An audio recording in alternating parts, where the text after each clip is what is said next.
Muito bem, senhoras e senhores, sejam bem-vindos a mais um Cripto hoje aqui, né? Vocês estão vendo que o Danilo, depois da derrota do São Paulo, continua tímido, ainda não está aparecendo aqui nas lives. Vamos ver se segunda-feira ele está aqui de volta. Outra coisa também, né? Vocês estão reparando que todo o time da Mercúrio está de mudança, né? A gente está fazendo algumas coisas diferentes aí e tal. Minha prateleira aqui já foi. Tô até com um galão d'água aqui do meu lado, que ontem levaram a minha geladeira também, então tá todo mundo de mudança. Em breve vou estar fazendo live lá de Minas Gerais, saindo aqui de São Paulo. Deixa eu ver quem tá aqui no chat. Bom dia pro Caião aqui no chat. Bom dia pro Vitor também. José aqui perguntando sobre Polkadot. Pessoal, quem quiser deixar dúvidas, pode ir mandando aí no chat, tá? Essa daqui vai ser uma live talvez um pouquinho mais curta aí do que o de costume, porque não tem tanta coisa assim de notícia para trazer para vocês. Porém, na semana que vem, pode ter algumas coisas bem interessantes, então é para preparar vocês aí, não deixar ninguém náufrago aí no mercado para o final de semana e para a semana que vem. Bom dia aí para o Jailson também, para o Vitor que comentou da nossa vinheta para o Momento Pro na live passada. Essa live aqui eu vou testar outra vinheta, Vitor. Aí você me fala aí qual que você prefere, porque a gente tem 3 vinhetas aqui, ainda não decidimos qual que a gente vai colocar. Deixa eu puxar aqui a minha tela, acho que vocês já estão vendo aqui. E, pessoal, como de costume, vamos começar aqui, então, com o nosso momento de macroeconomia, né? A gente vai falar um pouco aqui disso para vocês. Deixa eu puxar minha tela e pronto, né? Então, hoje de manhã, qual que foi o número mais importante que saiu nos mercados? O que todo mundo olhou? Tá? Todo mundo, os maiores bancos, os maiores investidores prestando atenção hoje, saiu aí às 9h30 da manhã. É uma das medidas de inflação lá dos Estados Unidos, que a gente tem tanto o PCE, né, que é um dos índices de inflação, e também o núcleo desse PCE, tá? Tanto o anualizado quanto o mensal dele também, tá? Tanto esse índice do PCE anualizado quanto o núcleo dele saíram de acordo com as expectativas lá nos Estados Unidos, tá? Então era esperado aí uma projeção do anualizado para o PCE de 3,1%, saiu esse dado aí em 3%. E o núcleo, né, que era essa outra tela aqui que eu já estava compartilhando com vocês, projeção de 4,2%, saiu em 4,1%. Mais uma vez, tá? E aí quem tá aí acompanhando o cripto hoje desde que ele voltou, que faz aí umas 2 semanas, tá sabendo que todo dia tá saindo um dado que tá contando a mesma história pra gente, que é dia após dia, as chances da gente ter uma recessão nos Estados Unidos diminuem e, portanto, as chances da gente ver um derretimento muito grande, muito extremo nos mercados de criptomoedas, mercado de risco, também diminui, né? Que seria basicamente ali o Bitcoin voltar para aqueles 15 mil dólares, né? Altcoins também derreterem pra caramba, igual a gente chegou lá naquele momento de pós-quebra da FTX. De novo, isso aqui é uma probabilidade, tá, pessoal? Então, se a gente for ter uma recessão na economia americana, isso pode contribuir para mais quedas e tudo mais, né? Lembrando sempre, a gente não está olhando para o curto prazo, a gente está investindo pensando no longo prazo. Então, isso daqui não é para a gente pensar no que o presidente do Banco Central americano vai falar, tentar prever isso e fazer um trade com base nisso. É muito mais para a gente saber o motivo das movimentações de preços dos investimentos que a gente está fazendo, até porque a gente precisa ser responsável e saber se aquele ativo caiu, se é por conta de uma mudança de fundamentos, ou então se é simplesmente por conta de algum ruído macroeconômico, tá?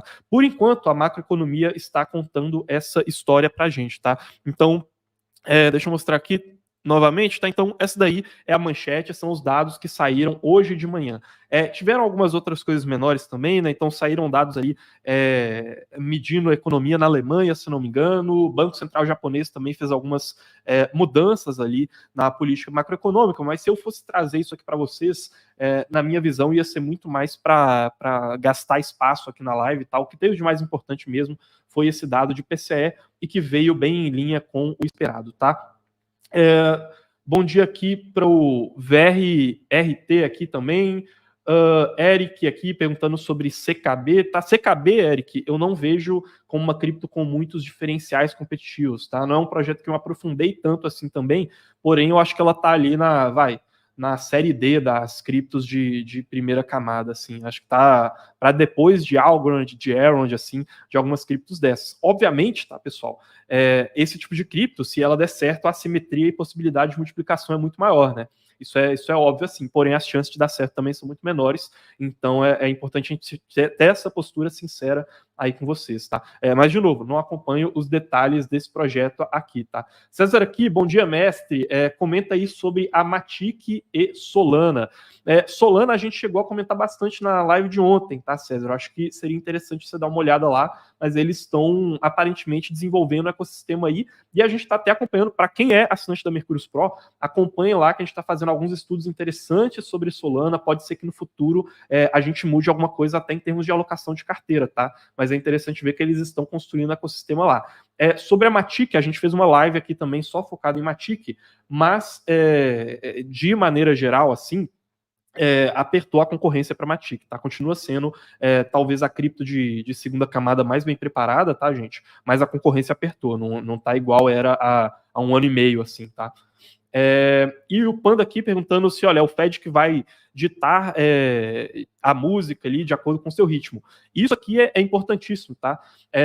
Quem entrou aí no mercado de cripto desde 2021 para cá, tá meio que acostumado e pode achar que é sempre assim, que, pô, o que o Fed fala acaba afetando a maneira como os mercados vão se comportar, né? Assim, parece que o mercado sempre foi desse jeito para quem entrou, principalmente aí de 2 anos para cá. Porém, os ciclos macroeconômicos não funcionam só desse jeito, tá, pessoal? Existem momentos do ciclo em que essa questão do Fed é mais importante, e existem momentos em que não é tão importante assim. Agora é um momento que a gente provavelmente já passou pelo momento que é mais sensível do Fed, que é quando o Fed está fazendo o seu trabalho de tentar aliviar esse ciclo macroeconômico, os efeitos deles na economia. Nos próximos meses, caso de fato se comprove que o Fed ele já fez a maior parte do seu trabalho, gradualmente a questão do Fed vai se tornando um dado menos importante para o mercado, a gente tende a voltar para uma normalidade, e aí, se a gente for entrar de novo em um ciclo, em um cenário um pouco menos anormal, dados de crescimento da economia, como o PIB, por exemplo, que foi divulgado ontem, dos Estados Unidos, voltam a ser mais importantes, tá? Então a gente tem passado por essa questão do Fed ser muito importante, porém pode ser que gradualmente a gente volte para um cenário de ciclo ali econômico em que o Fed ele vai passar a ser pouco a pouco um pouco menos importante, tá? E aí, para a semana que vem, pessoal, a gente vai ter nesse domingo aí, tá? Dia 30. Então, esse final de semana, dados sobre a indústria chinesa são dados importantes, até porque a economia chinesa tem se mostrado enfraquecida, né? Se a gente for pegar aí de 2 semanas para cá, de novo, para quem está acompanhando o cripto hoje aí, isso não é novidade, mas a economia chinesa desapontou alguns economistas e é um motor de crescimento muito importante para a economia global também, como um todo, né? Então, já está se esperando um dado de indústria chinesa ali um pouco mais negativo. Vamos ver se ele vai vir acima ou abaixo das expectativas. Isso aqui pode movimentar mercado, tá? Aí, na segunda-feira, a gente vai ter PIB e inflação divulgados lá da União Europeia, tá? Então é uma questão aí interessante. E o que vai ser mais importante, na minha opinião, na semana que vem, vai estar ali para o final da semana que vem, são os dados de mercado de trabalho nos Estados Unidos, tá? Então, ó, muita atenção aqui que na quarta-feira a gente vai ter variação de empregos privados, na quinta-feira vai ter pedidos iniciais de seguro-desemprego, e na sexta-feira, dia mais importante talvez da semana em termos macroeconômicos, na sexta-feira que vem, a gente vai ter ganho médio por hora trabalhada, que é uma questão que mede a inflação dos empregos, tá? Que é o quê? É o quanto que os salários das pessoas estão aumentando, né? Então, se você tem muita gente poucas pessoas procurando emprego e muitas vagas de trabalho no mercado, obviamente, né, as pessoas vão exigir um salário maior para as empresas, né? Aí a mesa de negociação está melhor para o cara que está procurando emprego, que é uma coisa que estava acontecendo até então lá nos Estados Unidos. E isso faz com que a economia, de maneira geral, os mercados, o preço das coisas aumente também, né? Então, se a padaria está tendo que pagar um salário maior para o cara que ela está contratando, o pão também vai ter que ficar mais caro, entendeu? É mais ou menos assim que funciona. Então, isso daqui é importante porque é um dado que ele mistura mercado de trabalho americano com inflação. E se a gente não tiver uma inflação nessa ganha média de hora trabalhada lá nos Estados Unidos muito alta, tá? Isso aí pode ser um sinal de que, de fato, a inflação, os próximos dados de inflação não vão vir tão altos, né? Óbvio, em conjunto com vários outros dados.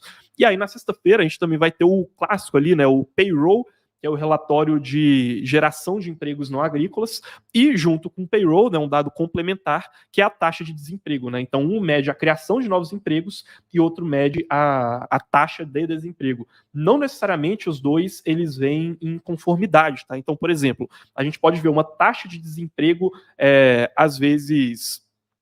aumentando, por exemplo, então mais pessoas ficando desempregadas, mesmo a gente tendo, sei lá, uma criação boa de empregos, né? Porque a gente pode ver empregos sendo rotacionados, né? Que é só um exemplo hipotético, tá? Mas então o mais importante para a semana que vem em termos de macro, embora hoje não tenha tido nada tão interessante assim, porque a inflação veio de acordo com o esperado, devem ser esses dados de emprego americanos, tá? Deixa eu ver aqui se alguém mandou uma mensagem. Não, tudo certo.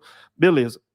E aí, uma outra coisa interessante que eu queria trazer para vocês aqui, ainda nesse giro macroeconômico, é o seguinte: se eu não me engano, foi ontem, tá? A CME, a maior bolsa de futuros para negociação de criptoativos do mundo, liberou um relatório em que eles falam sobre alguns fatores que têm alterado o preço do Bitcoin e do Ethereum no mercado. E uma coisa interessante que eles colocaram aqui, eles falam de várias coisas nesse relatório, tá? Mas essa daqui eu acho que é a única que vale a pena se falar aqui na live.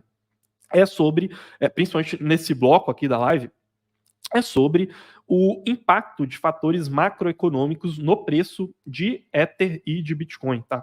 E nesse par Ethereum-Bitcoin. E aí eles chegaram numa conclusão interessante aqui, que eles falaram o seguinte: olha, de acordo com essas análises aqui, existe uma tendência de que as ações de empresas de tecnologia estejam mais correlacionadas com o Ethereum do que com o Bitcoin, e que um fortalecimento do dólar tende a beneficiar mais o Bitcoin do que o Ethereum, né? Ou seja, falando de outra forma, o que eles disseram aqui é que o Ethereum está pouco a pouco sendo tratado mais como um ativo de risco em comparação ao que é o Bitcoin, né? Pode ser que daqui a 5, 10 anos o Bitcoin seja tratado de fato como uma reserva de valor, tenha um preço que responda de acordo com o preço do ouro, por exemplo, e aí o Ethereum continue correlacionado com empresas de tecnologia? Pode ser, tá?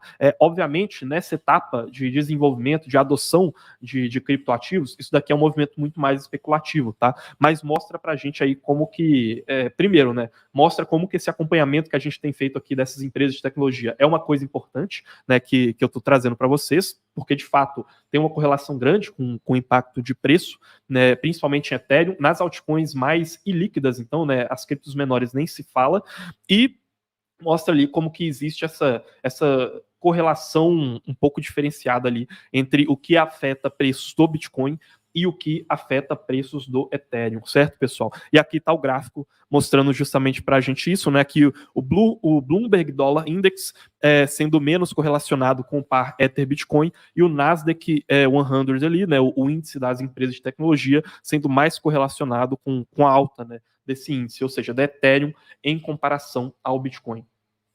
Bom dia aqui para o Caminho do Trader também. Eric aqui perguntando se a gente acredita que esse movimento de ETF spot desses grandes grupos de investimento podem antecipar um movimento de alta. Na minha opinião, a questão de lançamento de ETFs de Bitcoin, tá, spot, é um movimento que pode contribuir muito para uma alta no preço do Bitcoin, tá? E aí, posteriormente, no preço de Ethereum, de outros ativos também, tá? O quanto que isso é antecipado, exatamente, não tem como a gente saber na vírgula, né?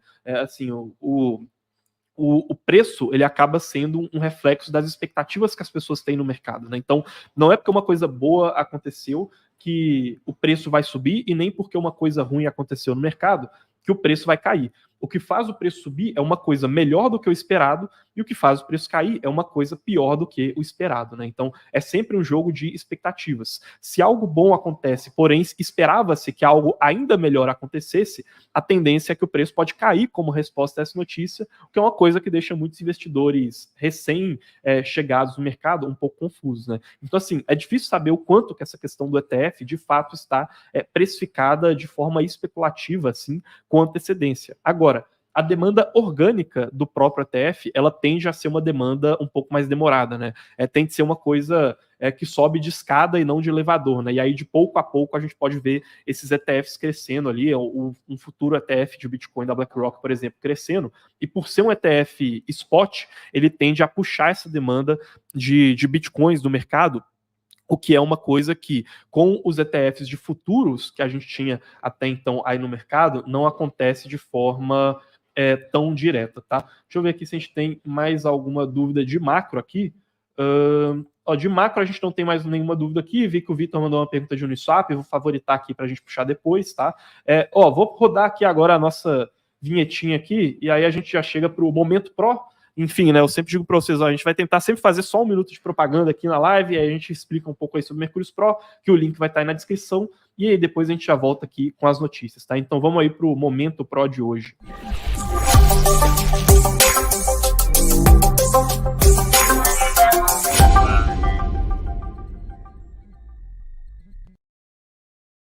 Pessoal, e aí o que eu vou trazer de novidades aí que a gente tem na Mercúrios Pro hoje é falar um pouco sobre um curso, né, que a gente está lançando essa semana. Lançamos a primeira parte na semana passada. Hoje eu devo mandar as próximas aulas desse curso lá para o pessoal postar também, que é o curso sobre como que funciona a blockchain, tá? Muita gente entra aqui, não entende muito de tecnologia de cripto, né, o que está por trás disso. Porém, assim, eu acho que primeiro, isso daqui é importante para quem quer seguir uma carreira de analista no mercado de cripto, tá? Então, assim, vai ter que se aprofundar mais em tecnologia, eventualmente até para quem quiser ser desenvolvedor, que é uma carreira que, cara, paga altos salários aí no mercado de cripto. Isso daqui também pode ser uma introdução interessante. E outra coisa também, tá? Muitas pessoas, elas entram em cripto, mas não entendem por que seus bitcoins são seguros, elas não entendem, olha, por que o sistema de carteiras do Bitcoin é seguro, e aí você acaba trocando 6 por meia dúzia, né? Você confia no seu banco, você confia no seu governo, aí você vem para o Bitcoin, não entende como é que o negócio funciona e continua confiando cegamente, sem saber as engrenagens que estão rodando por detrás dos panos, né? Aí que muitas pessoas acabam caindo em golpes, ou então coisas nesse sentido. Então, esse curso aqui é um curso que eu gravei aqui, tá? Sobre como que funcionam blockchains, como que funciona essa criptografia do básico avançado. Tem aqui, por exemplo, ó, aula sobre como que funciona a criptografia das carteiras do Bitcoin, né? Que é uma aula ali em que eu vou falar um pouco de algumas questões matemáticas, por exemplo, sobre criptografia de curvas elípticas, algumas questões um pouco mais avançadas que muitas pessoas acabam não se envolvendo e tudo mais, e que são questões interessantes, tá? Para quem quer se tornar um investidor mais avançado aí no mercado de cripto, tá, pessoal? Então, para quem quiser ter acesso a todos os cursos da Mercúrios Pro, também quiser ter acesso à carteira de criptos da Mercúrios, né, em que a gente coloca lá todas as nossas estratégias de investimento, incluindo estratégias de proteção de carteira, né, proteção de portfólio aí, estratégias também de alavancagem, estratégia de staking, e também quiser ter acesso às lives exclusivas que a gente faz lá, é só entrar no primeiro link que está aí na descrição, tá, pessoal? E agora, vamos aqui para o nosso giro de notícias, que a gente vai começar a puxar agora. Deixa eu adicionar aqui na transmissão, tá? Qual vai ser a primeira notícia de hoje? E, né, o Vitor falou que a de ontem está na frente, né? Mas essa daqui também ficou legal. Também achei a de ontem melhor, viu, Vitor? Vou puxar aqui os nossos convidados de hoje. É o Rafael e o Michael aqui da Crypt Expert. É um pessoal aí que a gente conheceu lá no evento de Porto Alegre, né? A gente estava até conversando aqui em off, que, cara, eu fui começar a fazer lives e vídeos aqui, produzir conteúdo no mercado de cripto, a gente estava lá no topo do bull market, lá no finalzinho de 2021. E aí, cara, naquela época eu não imaginava que eu ia fazer live com várias pessoas assim no mercado, né? Então, depois eu fui lá, consegui fazer live com o Persigo, por exemplo, que é um cara que eu acompanhava já há muito tempo, com vários outros caras aí que eu acompanhava no mercado. Eu falei, caraca, mano, isso é muito louco, assim, essa sensação de fazer live com as pessoas que a gente acompanhava antes, sabe? E é uma coisa, inclusive, que eu sou muito grato a vocês da audiência e tudo mais, a todo mundo que acompanha. E eu acho que a gente tem que retribuir isso, né? Também, de alguma forma, chamar o pessoal que tá começando aí. E aí, cara, conheci o Rafael e o Michael lá em Porto Alegre, no evento do Poa Crypto Day. Eles falaram, cara, a gente está começando um canal no YouTube aí também, estamos começando uma empresa de research em cripto, a gente acompanha todas as lives aí da Mercúrios, e aí resolvi, né, eu e o Danilo, a gente resolveu chamar eles aí também para participar aqui, né. Rafael, Michael, cara, querem dar seu bom dia aí pro pessoal, se apresentar? Bom, vou falar aqui primeiro, então. Queria agradecer muito a oportunidade que o Carlos está nos dando aqui. A gente conheceu o pessoal da Mercúrios lá no evento em Porto Alegre, né, no Poa Crypto Day.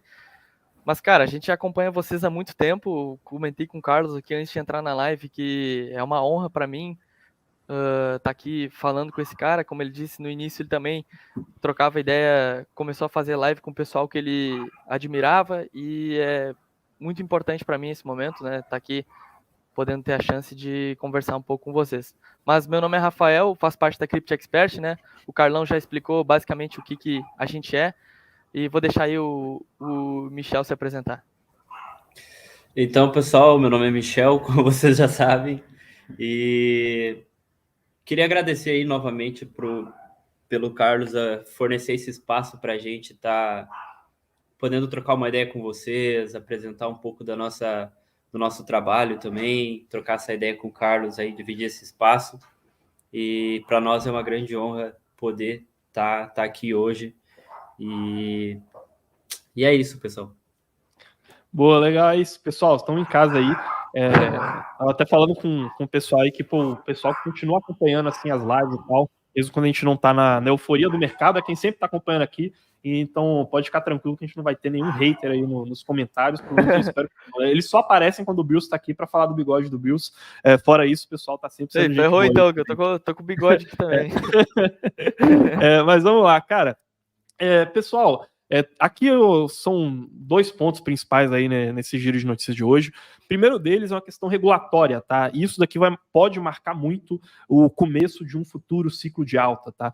Normalmente o pessoal olha muito, às vezes, para números que podem fazer com que cripto suba muito ou caia muito em uma semana, assim, e acabam ignorando, assim, algumas questões que, cara, podem fazer com que cripto cresça muito, porém num horizonte de meses, de anos, assim, né? E essa daqui é uma dessas questões, sem sombra de dúvidas, tá? Que é a questão regulatória. E é o seguinte, a gente vem acompanhando há um bom tempo aí a SEC tomando algumas medidas, para não dizer assim, draconianas contra o mercado de cripto, no mínimo que foge um pouco do escopo deles, né? A SEC praticamente legislando ali em cima de um vácuo na legislação, que deveria, na verdade, ser o papel do Congresso americano tomar as rédeas aí em cima desse processo regulatório.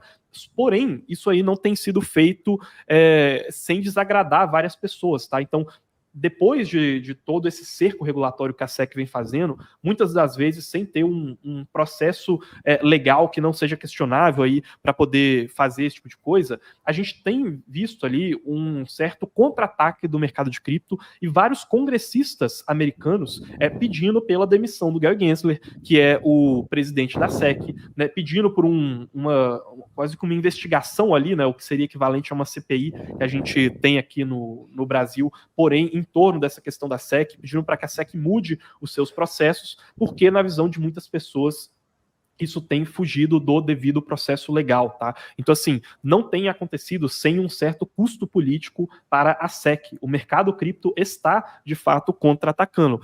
E uma coisa que a gente viu, assim, que saiu das manchetes, porque isso aqui aconteceu alguns dias antes da gente ter aquele processo público movido contra a SEC, contra a Binance e contra a Coinbase, foi um documento que estava sendo elaborado por algumas casas lá do Congresso americano, em que eles pretendiam fazer uma regulação mais permissiva com relação a cripto, tá? E principalmente com algumas regras mais claras para poder tratar cripto como security ou então tratar cripto como commodity, tá?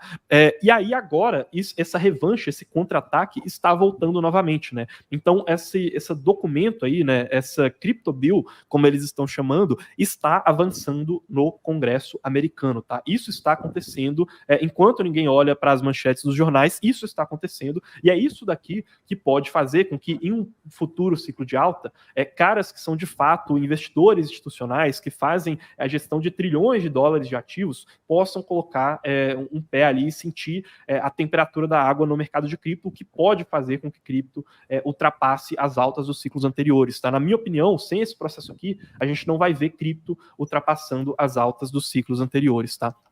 E aí, esse documento que tem sido elaborado aí pelo Congresso americano, é esse que eu estou mostrando aqui para vocês.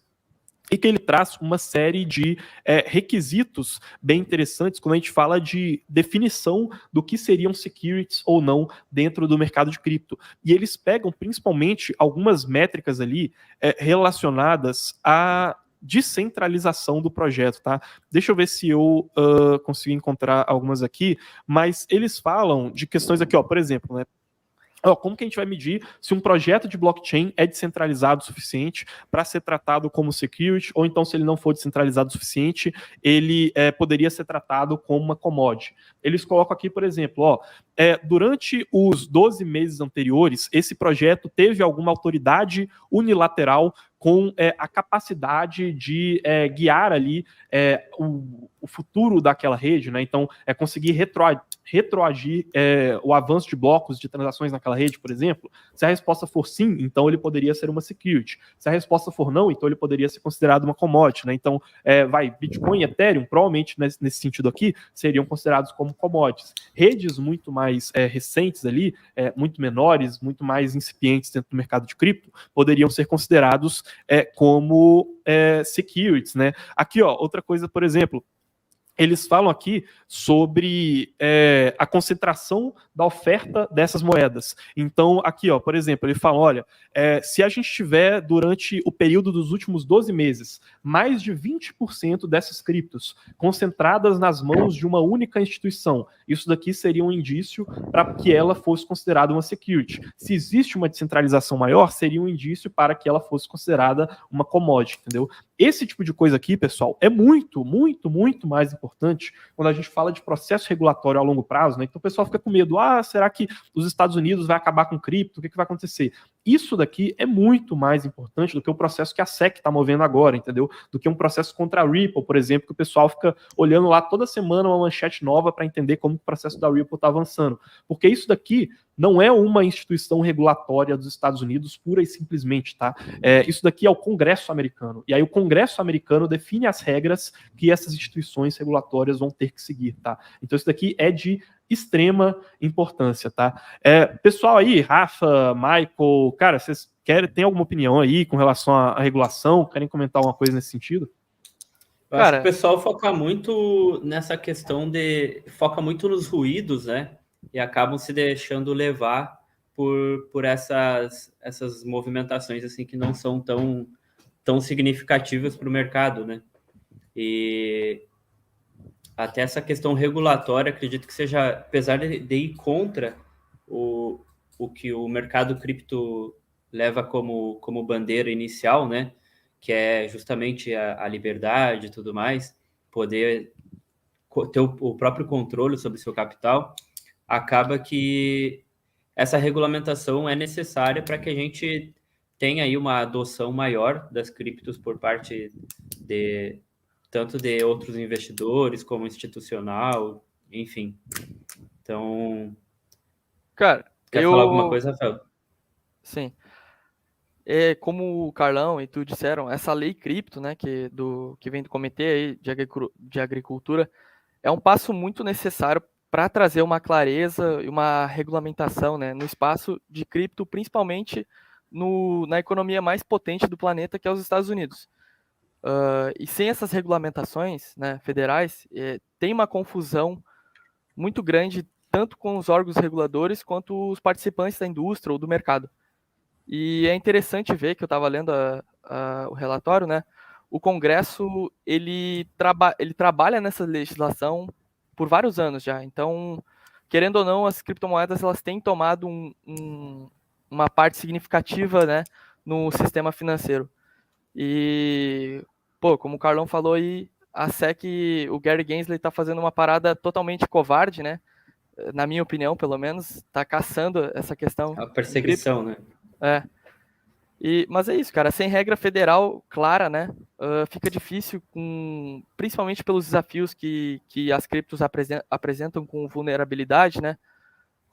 Querendo ou não, sem uma regulamentação clara, as pessoas não vão conseguir chegar e entender esse meio que a gente acha tão importante as pessoas entenderem, né?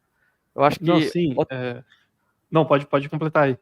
Outra questão que eles comentam ali também foi a questão das stablecoins, né, que elas podem ter um papel tão significativo quanto, né, nessa estabilidade financeira. A volatilidade que o mercado cripto apresenta é um aspecto importante também, que eles abordaram ali, mas para mim é bastante encorajador assim, ver o Comitê de Serviço Financeiro dedicando tempo para discutir essas questões, né? Então, concordo muito contigo na questão de que é muito mais importante o Congresso, na questão do Congresso, do que um órgão regulador como a SEC falar sobre esses assuntos. É muito mais importante o Congresso dar essa atenção para o mercado cripto Preocupação deles, né? do que a própria SEC, né? Não, com certeza, sim. E essa questão de stablecoins também ela é importante pelo seguinte, tá? Stablecoins, para o pessoal que está vendo aí a live e tal, pode não saber, elas podem ser um grande trunfo, na verdade, para o fortalecimento do dólar, né? Então, assim, a gente às vezes trata como se cripto ele fosse um mercado unilateralmente que veio para poder desbancar o dólar, né? Toda aquela mítica em torno do Bitcoin, crise de 2008 e tudo mais. Só que muitas das vezes as pessoas adotando ali o mercado cripto, até em países altamente inflacionários, como Venezuela, Argentina, entendeu? Elas vêm fazendo essa adoção por meio de redes do mercado cripto e utilizando stablecoins de dólar. Então, assim, o que os Estados Unidos também pode fazer é tratar o mercado cripto como um possível fortalecedor da sua hegemonia monetária global, ao invés de expulsar os desenvolvedores de lá e acabar perdendo um possível aliado e tratar o mercado cripto como, enfim, algo que só poderia prejudicar a economia, alguma coisa nesse sentido. O Rafael aqui, ele fez uma pergunta interessante, ele falou, pô, o fork da Ethereum Classic, não foi uma atualização centralizada para fazer rollback nas transações do DDAO? Sim, tá, foram. Nesse caso aí, cairia naquela questão de securities, viu, Rafael? Seria sim. É por isso que a gente fala que descentralização ela funciona como um espectro. Muitas pessoas falam, pô, quando teve o fork da Ethereum, isso daí foi uma medida de atuação centralizada e tudo mais, elas se esquecem que no próprio Bitcoin isso já aconteceu. Acho que foram ali em meados de 2011 ou 2013, a gente teve um bug acontecendo na rede do Bitcoin, em que bilhões de Bitcoins foram impressos da noite para o dia. E aí os validadores tiveram que se reunir, entrar em um consenso para poder retroagir em alguns blocos naquela rede. Então, esse mesmo processo já aconteceu lá na rede do Bitcoin, por exemplo. Sim, o que mostra que não tipo um interruptor ali que você liga e desliga a descentralização, um processo, né? E aí, conforme você vai avançando, vai deixando a tecnologia mais pronta, assim, a tendência é que ela tenha que passar por atualizações cada vez mais marginais, conforme ela vai ficando avançada, tá? Então, nesse caso aí, Rafael, naquela época em que esse tipo de coisa era possível no Ethereum, sim, cairia nessa definição de security aqui que está sendo tratada nessa legislação. Bom dia aí pro Iago, né? Chegando aí no like, tamo junto, Iago. O Eric aqui, ó, elogiando bastante conteúdo aí, falando parabéns pela parceria aqui. Bernardo também elogiando o pessoal do Crypto Expert aqui. Diogo também, ó, o pessoal tá curtindo a presença de vocês aí na live, pessoal. Deixa eu puxar aqui. A gente tem umas dúvidas aqui também de Polkadot, Uniswap, que eu vou deixar guardados aqui para o final. Mas tem um relatório aqui também, nessa segunda parte que a gente faz esse giro aqui por alguns assuntos um pouco mais temáticos, que é esse relatório aqui sobre adoção do Bitcoin e tal, e como que os usuários podem chegar ali para utilizar a rede do Bitcoin, uma perspectiva mais de longo prazo, e que o Rafael e o Michael ali falaram que eles poderiam comentar algumas coisas a respeito. Vocês querem começar aí, falar alguma coisa? Uhum. Eu só vou finalizar um pouco a questão do que a gente estava falando antes. Eu acho que essa criação, né, dessas leis, dessas regras federais bem estruturadas, elas vão fornecer uma maior segurança, né, uma maior estabilidade para o mercado cripto, e dessa forma eles não vão sufocar tanto também essa questão da inovação, né, e do potencial que o mercado cripto pode oferecer para as pessoas. Eu acho que essas questões macros às vezes acabam afetando um pouco do desenvolvimento da tecnologia em si, né? Eu acho que isso era um ponto interessante também de comentar para o pessoal. Não, sim, então, com certeza.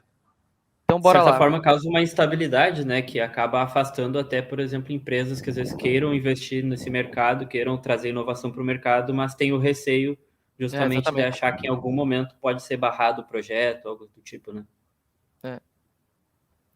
Então, boa. Cara, basicamente assim, ó, esse relatório que a gente estava comentando com o Carlos, né?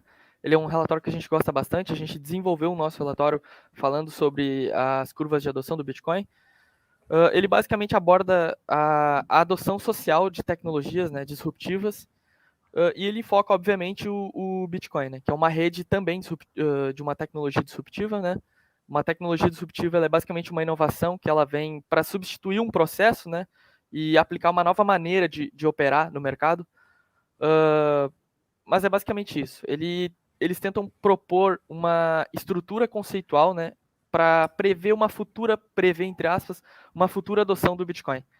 E esse relatório ele ressalta que não tem como tu cravar exatamente, obviamente, o futuro exato do Bitcoin, mas como a adoção de tecnologias disruptivas ela nunca é um processo linear, né? Ela sempre seguiu um padrão exponencial em curva S. É possível a gente conseguir aplicar ela a uma tecnologia disruptiva, nesse caso o Bitcoin, né? E as curvas, né, de adoção elas descrevem o ciclo da vida sociológica de uma determinada tecnologia de conceito, justamente porque o Bitcoin ele também é uma rede de tecnologia disruptiva, né? Que ainda está num estágio inicial. Quer falar um pouco? Estágio inicial da adoção, né? É. O grande problema que a gente tem em metrificar, né, colocar em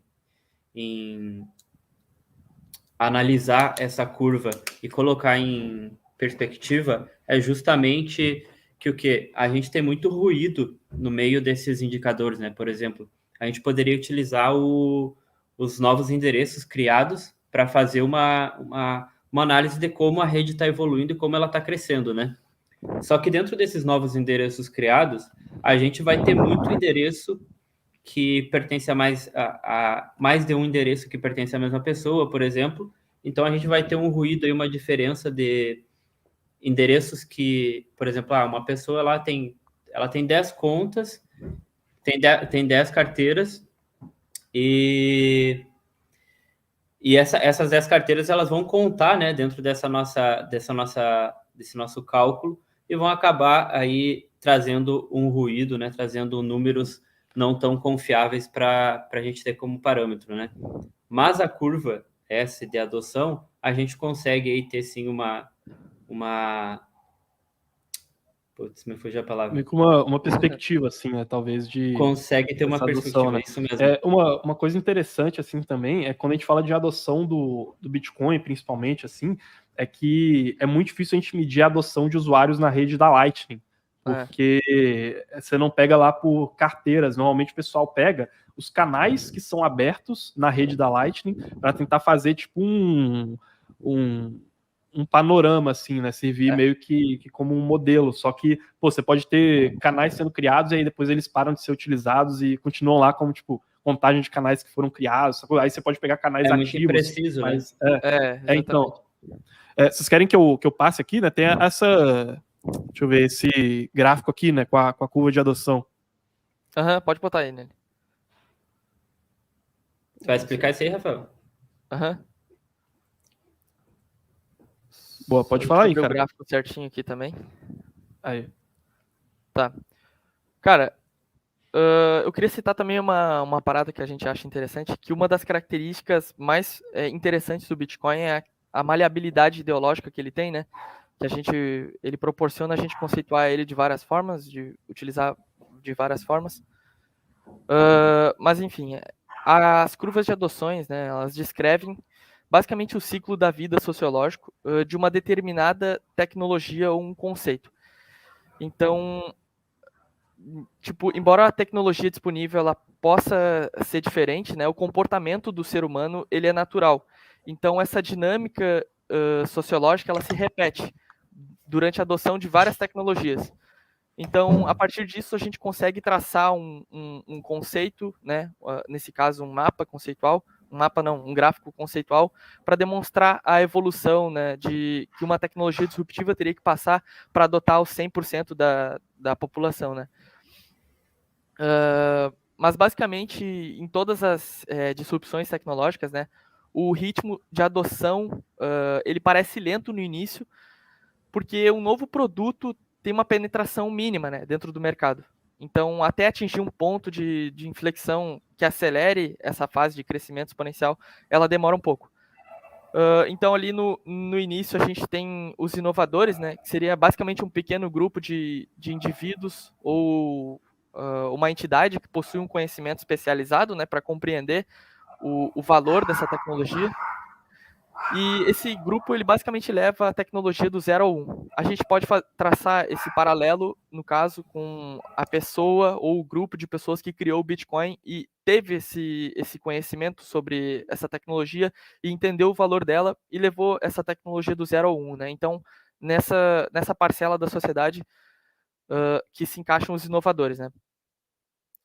Depois disso, a gente tem os desenvolvedores... Não, depois disso, a gente tem um próximo grupo, né, que seriam os early adopters, que é basicamente os indivíduos de mente aberta, entre aspas, assim, que tem uma conexão indireta com o pessoal inovador que está desenvolvendo aquela tecnologia. Então, eles apostam nessa inovação tecnológica. Depois disso, a gente tem o Early Majority, resumindo bastante, tá, pessoal? Depois disso, a gente tem o Early Majority, que seria, adotam uma inovação antes da média das pessoas, mas eles ainda são cautelosos com esse meio. A gente tem os Late Majority depois, que é o grupo mais cético, vamos dizer assim, em relação à inovação. E os Laggards seriam...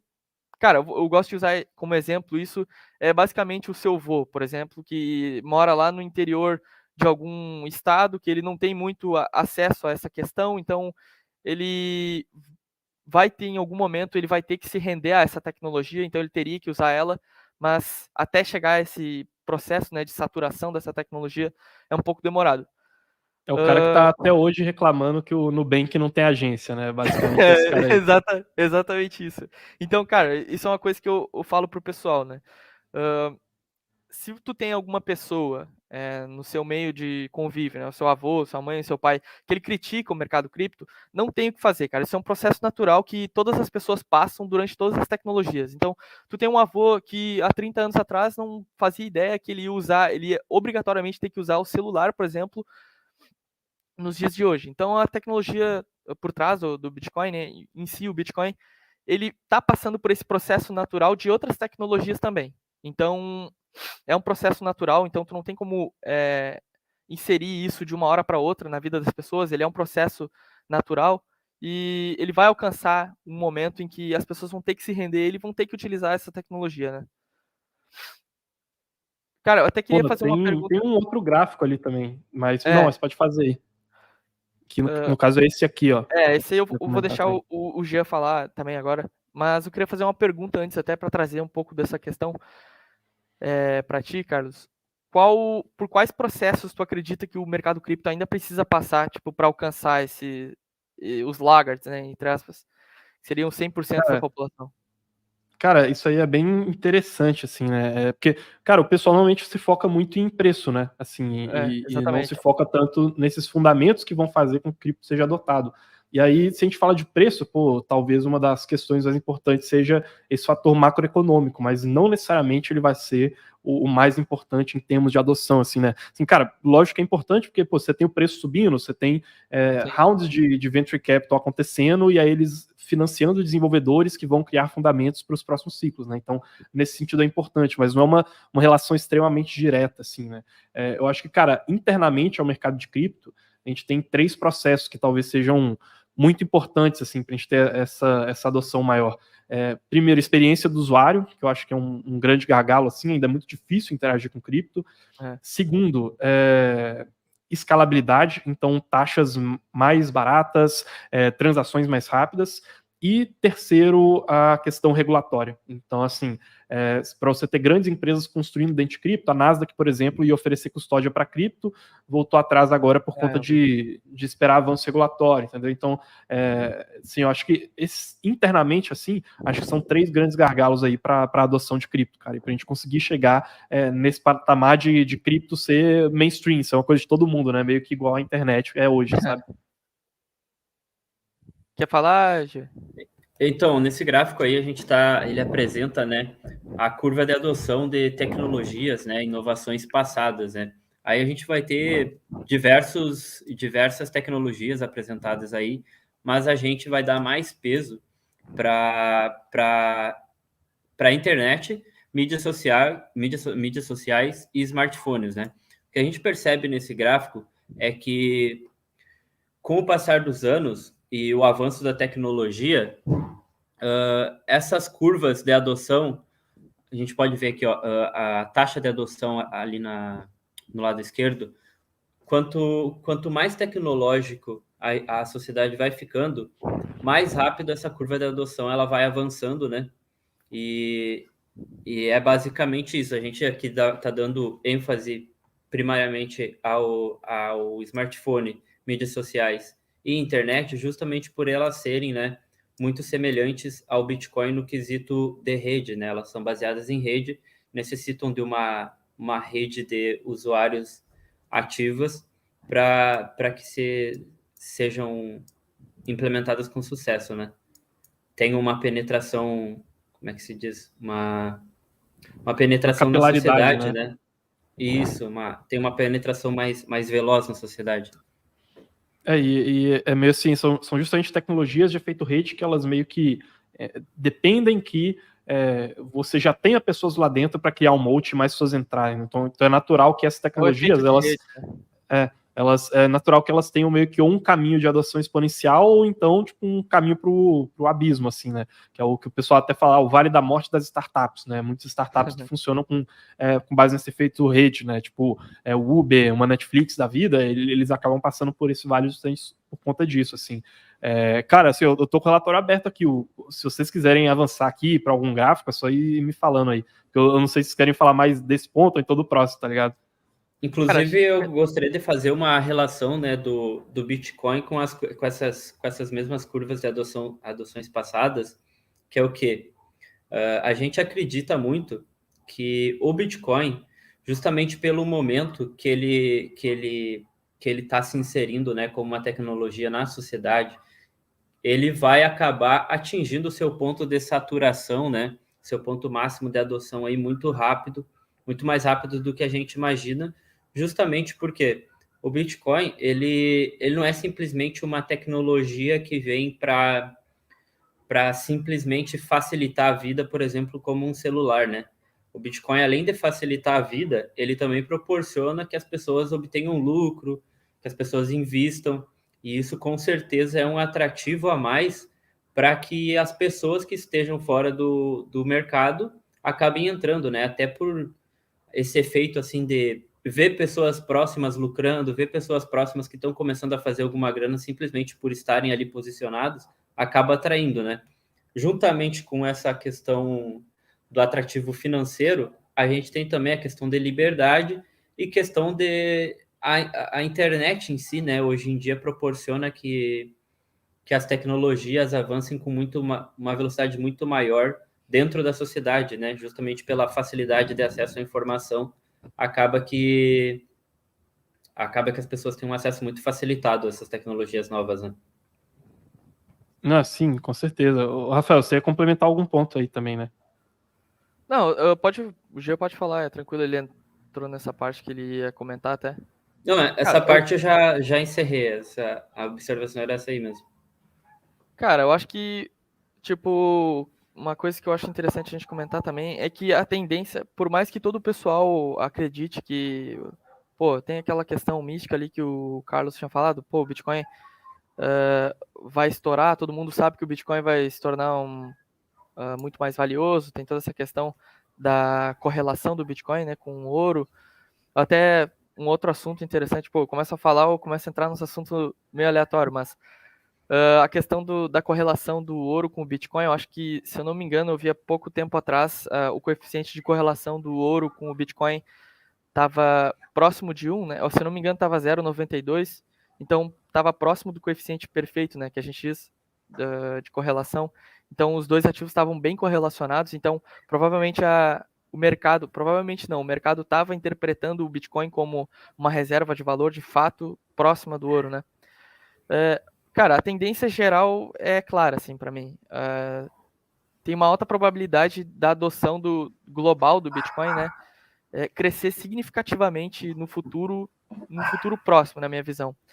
Até por essa questão de disseminação de informação pela internet, evoluir uma tecnologia disruptiva hoje em dia é muito mais fácil do que tu evoluir uma tecnologia disruptiva antigamente, há 30 anos atrás, por exemplo.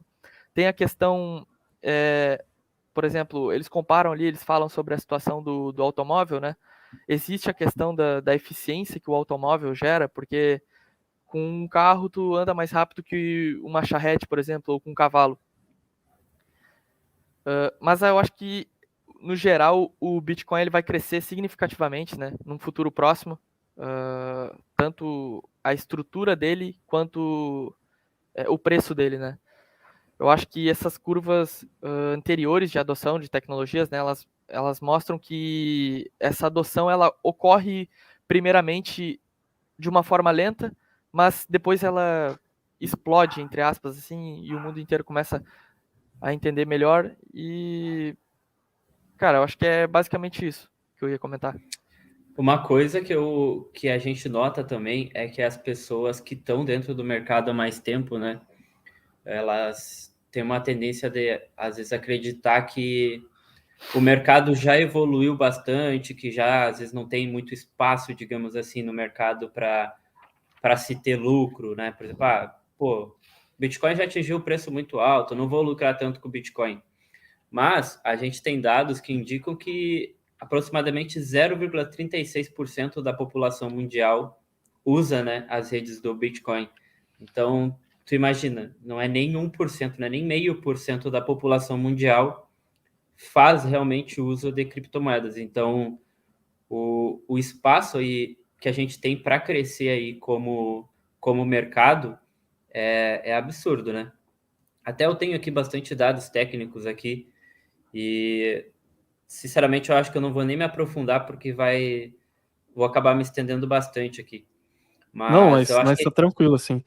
É porque eu não sei se são esses mesmos aqui, mas aqui, um pouco mais para baixo no relatório, eles falam sobre alguns desses dados aqui para metrificar essa adoção, né? Eu não sei se é Exatamente. sobre eles aqui. é sobre eles, sim, é sobre eles. Mas que nem eu estava até falando ali, falei logo no início, esses dados aqui, apesar deles existirem, né, são dados que trazem muito ruído justamente por essa imprecisão, né? Porém, mesmo digamos que assim, tá, eles trazem muitos ruídos, tudo bem, nessa questão de carteiras ali, vou pegar como exemplo a questão de carteiras, né? Tem muitas carteiras, não sei o que, tem muita adoção, né? Mesmo que a gente considerasse que cada uma dessas carteiras pertence a somente uma pessoa, esses valores, essa taxa de adoção ainda assim se manteria muito baixa, né? E é basicamente isso, assim, dando Seria meio que uma... você pegar esses gráficos e interpretar da melhor maneira possível, né? Ainda assim, dentre essas várias interpretações, ainda é um número muito pequeno de pessoas que utilizam a cripto, né? Basicamente. Digamos que a gente colocasse esses gráficos dentro da visão de que eles estão apresentando os dados realmente como os dados são, né? E o que eles apresentam é o que é, entendeu? Em relação à adoção. Ainda assim, a gente teria uma adoção muito baixa, entendeu? Que é o resultado, inclusive, aquele que eu falei para vocês, né? De 0,36%. Ela é justamente resultante desses gráficos aqui, né? Boa, legal. Mas... algum ponto aqui que... Não, foi mal te cortar aí, mas... Não, desses gráficos não quais tem os mais, pontos não. você acha? Mas porque eu ia perguntar justamente sobre isso, porque tem algumas coisas interessantes aqui também, né? Eles falam aqui sobre... Aqui é a quantidade né, o percentual ali, justamente utilizando, né, o Bitcoin. Sim. Aqui. Tem umas questões aqui que eles também continuam comparando aqui com população e falam também sobre essa curva de adoção de tecnologia e tal, comparam aqui com a oferta total monetária aqui de bitcoins e tudo mais. Como que vocês veem assim em termos de acho que até de como esse relatório se conclui aqui, porque de maneira geral ele conclui de uma maneira positiva, assim, né? E acho que é sempre importante a gente ter essas teses e contrateses, assim, como que fica a conclusão de vocês, assim, vocês concordam totalmente com o que está no relatório, ou vocês acham que tem alguma questão que seja diferente, assim, como que foi a interpretação de vocês, sabe? Cara, É aquela coisa que eu te falei. Eu acho que a gente tem muito ruído, né, dentro desses indicadores que a gente tem disponível, justamente porque a gente não tem como ter certeza de que aquilo ali que está sendo apresentado, apesar da rede ser muito transparente, tu não tem como ter certeza que esses números correspondem exatamente ao que eles parecem, né? Porque a gente tem aí, por exemplo, tem muitas carteiras novas que pertencem a muitas pessoas, a gente tem muitas carteiras que estão paradas, que estão literalmente não tem mais uso. Então, é que nem eu disse, mesmo que a gente leve isso ao pé da letra, né? Como se fosse algo realmente definitivo, ainda assim a gente teria um cenário muito positivo, né? Cara, no próprio relatório tem uma menção, né, do George Box que ele fala que todos os modelos eles estão errados, mas alguns modelos são úteis, né? Então, respondendo essa questão do relatório, o que a gente acha, é muito difícil de tu prever, né, alguma coisa. Ele serve basicamente como uma ferramenta científica para tu entender a adoção dele para o longo prazo, como um guia conceitual, né? Eu acho que tem muitas questões, como até a gente citou no início da live ali, macros que podem afetar muito a questão de adoção do Bitcoin, principalmente a regulação, a própria escalabilidade da blockchain, né, de tu escalar de uma forma mais barata e segura para as pessoas. O próprio uso do mercado cripto, em geral, ainda é bem difícil. Mas, de forma geral, eu concordo com o relatório, né? Ele é, na minha visão, ele é até bem otimista na questão de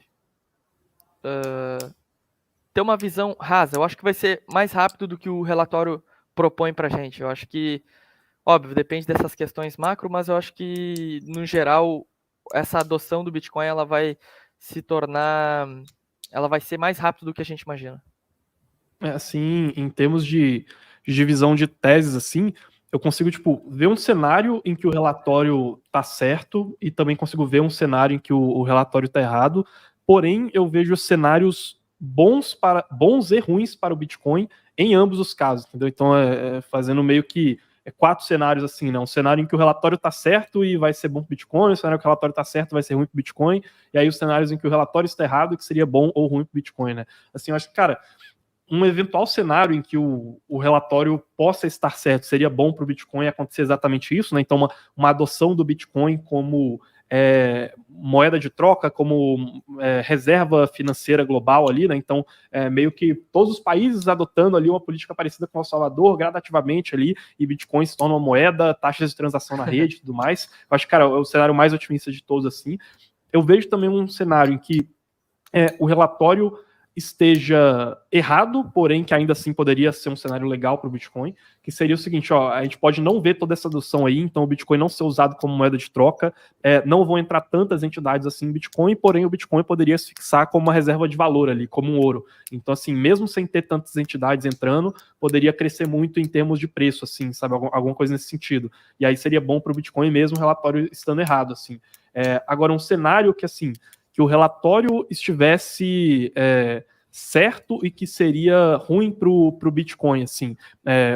Ou melhor, um cenário em que o relatório estivesse errado e que seria ruim para o Bitcoin, né? Primeiro, seria aquele um cenário que simplesmente não tivesse adoção, né? O Bitcoin fosse abandonado como tecnologia, não tivesse usabilidade para os usuários. Agora, sim, um cenário em que mesmo o relatório estando certo, eu acho que poderia ser ruim para o Bitcoin, seria um cenário de falta de sustentabilidade da rede em termos de receita, assim, né? Então, historicamente, a gente viu muito esse crescimento de usuários na rede não sendo diretamente proporcional ao crescimento de receita da rede. Então, assim, eu pensando em probabilidades, eu acho que esse talvez seria um cenário em que a gente teria vários usuários entrando, porém eles entrariam usando uma Lightning Network, ou então entrariam usando técnicas de compressão de dados, assim, e que isso não fizesse a demanda por espaço de bloco do Bitcoin crescer, e aí a gente teria uma grande adoção, porém mesmo assim seria ruim para o Bitcoin, porque ele não geraria receita, e aí a gente poderia não ver a rede sustentar, entendeu? Então, acho que, enfim, são 4 cenários diferentes assim, conseguiria ver os 4 acontecendo, talvez, assim, um que eu acho mais provável é um em que seria essa adoção como reserva de valor, assim, que poderia não ser exatamente a visão do relatório, porém ela poderia ser meio que paralela, ou então acontecer antes e aí só depois uma adoção como moeda, assim, que é meio que o relatório prediz, tá ligado? Ele cita... Pode falar. Inclusive, a teoria da evolução do dinheiro, né, aponta que a gente pode estar caminhando justamente para esse momento, né, que o Bitcoin se torne aí uma reserva de valor, né? Inclusive, acho que essa própria questão aí da correlação do Bitcoin com o ouro acaba que, de certa forma, vai nos aproximando, né, de se tornar uma reserva de valor, né? Essa teoria, ela... Quer falar? Não, pode terminar o que tá falando. Essa teoria, ela são 4 etapas distintas, né? Primeiro, o ativo monetário, ele é classificado como um ativo colecionável. Depois, ele evolui e se transforma em uma reserva de valor. Depois, se transforma em um meio de troca, até finalmente, né, ser utilizado aí como uma unidade de conta, que é o momento final, né? Que ele é utilizado como meio de troca entre bens, para ser por exemplo, venda de bens, compra de bens, essas coisas assim, entendeu? Serviços. Cara, entra naquela questão que eu tinha citado no início com relação ao Bitcoin. Uma das características mais interessantes do Bitcoin é a maleabilidade ideológica que ele proporciona, né? A gente poderia conceituar ele como um hedge inflacionário, um sistema de pagamento digital, uma rede de liquidação descentralizada, um ativo de portador sem fronteira, né? Resistente à censura.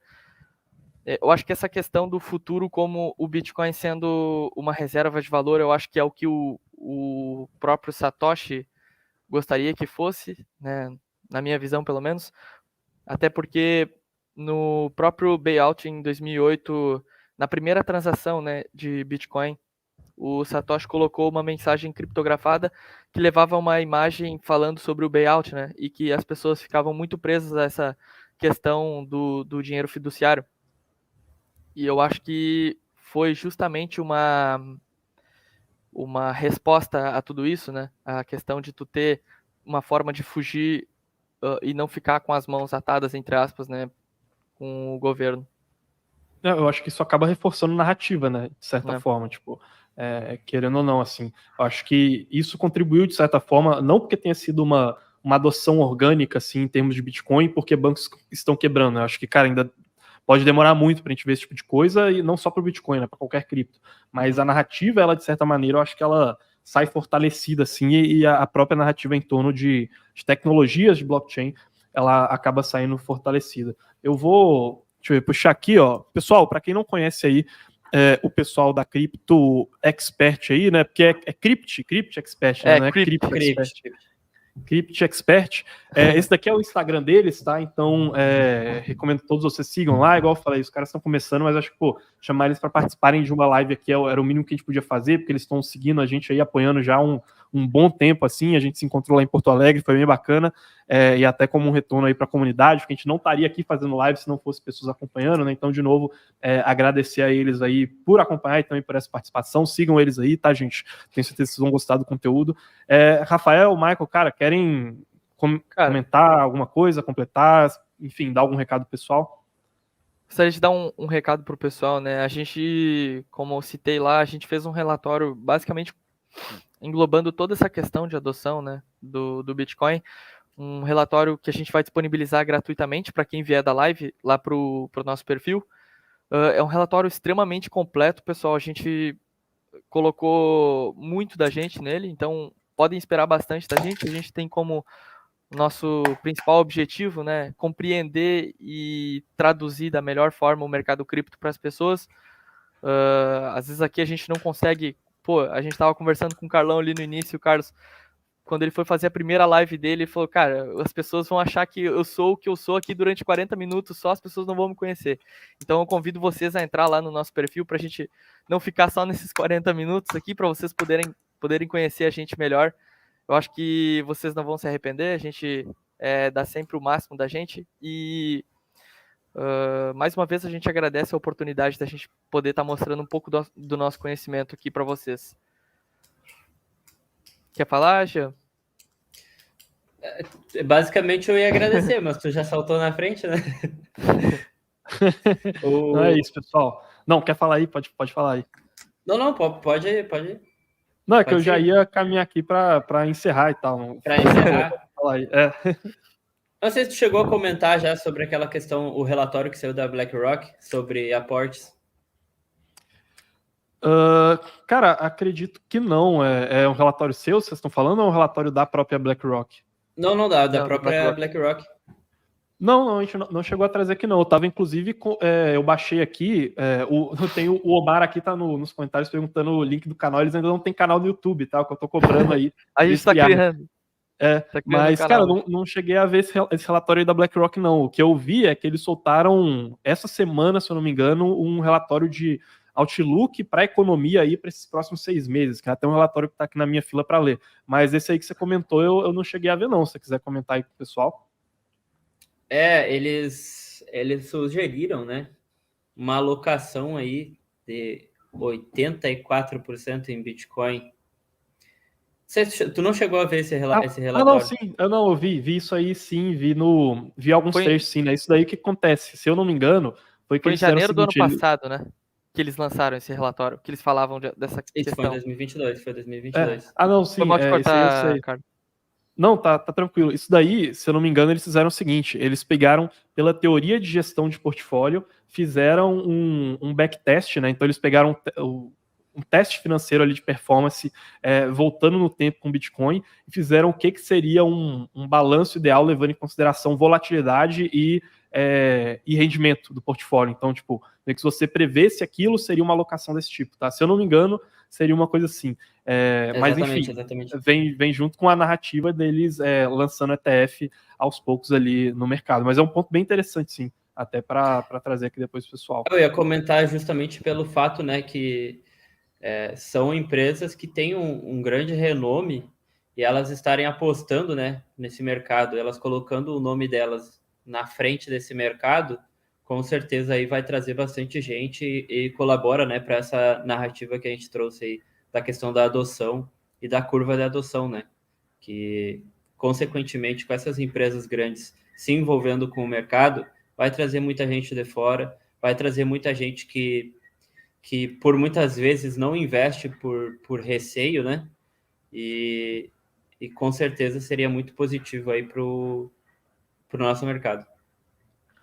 Não é isso, com certeza. E assim, meio que ela chega como pioneiro para trazer isso para outras instituições financeiras, de certa forma, assim, né? Quer dizer, não como pioneiro, né? Porque a gente tem uma adoção primeiro de algumas empresas menores, mas como cara que consegue abrir as portas para depois a gente ter empresas de médio porte e mainstream, assim, de forma geral. Bom, acho que é isso aqui. De novo, tem algum recado que vocês querem passar pro pessoal? Além de novo, né? Sigam o Instagram lá deles.